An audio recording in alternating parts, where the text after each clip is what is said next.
Kota Cape Town, Afrika Selatan memiliki tradisi Paskah yang unik.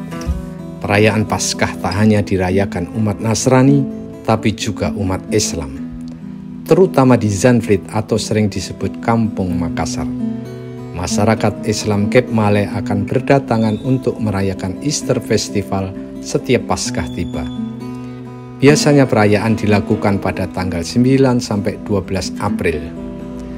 Uniknya, perayaan Paskah di Kampung Makassar itu tidak dilakukan di gereja, melainkan di Masjid Nurul Latif dan di makam Syekh Yusuf atau sering disebut keramat. Dan perayaan itu diisi dengan ceramah agama Islam, kemudian aktivitas membaca Al-Quran. Tradisi umat Muslim Afrika Selatan merayakan Paskah dengan membaca Al-Quran itu sudah berlangsung sejak abad ke-17. Dari Pustaka Kedutaan Besar Republik Indonesia di Pretoria yang saya baca, begini sejarahnya. VOC atau Kongsi Dagang Belanda yang menjajah Indonesia sejak tahun 1619 merasa perlu tempat transit antara Belanda dan Indonesia. Maka mereka memutuskan membangun benteng yang disebut Castle of Good Hope di Cape Town. VOC kemudian membawa budak dari Indonesia, India, dan Madagaskar untuk pembangunannya.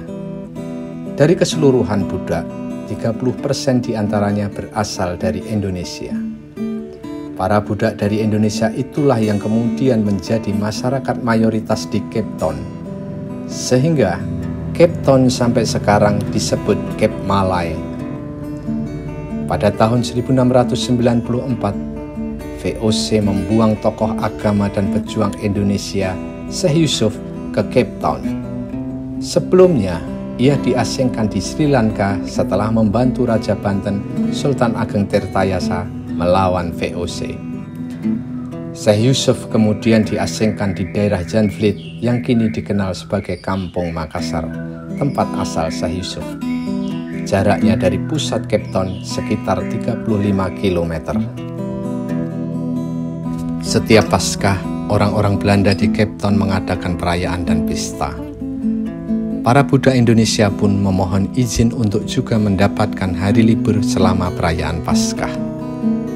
Permintaan itu dikabulkan. Para budak Indonesia yang kebanyakan Muslim kemudian memanfaatkan hari libur itu untuk mengunjungi Syekh Yusuf di Kampung Makassar. Mereka merayakan libur Paskah dengan aktivitas agama Islam dalam tuntunan Syekh Yusuf, terutama membaca Al-Quran. Tradisi itu juga menjadi media Syekh Yusuf menyebarkan agama Islam di Afrika Selatan.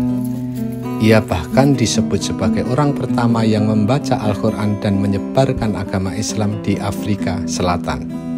Sampai kini, ia disebut sebagai Bapak Islam di Afrika Selatan.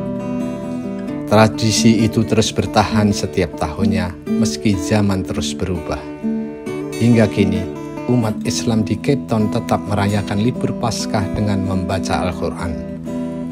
Ribuan umat Islam akan berkumpul di Masjid Nurul Latif dan makam Syekh Yusuf pada libur Paskah untuk membaca Al-Quran.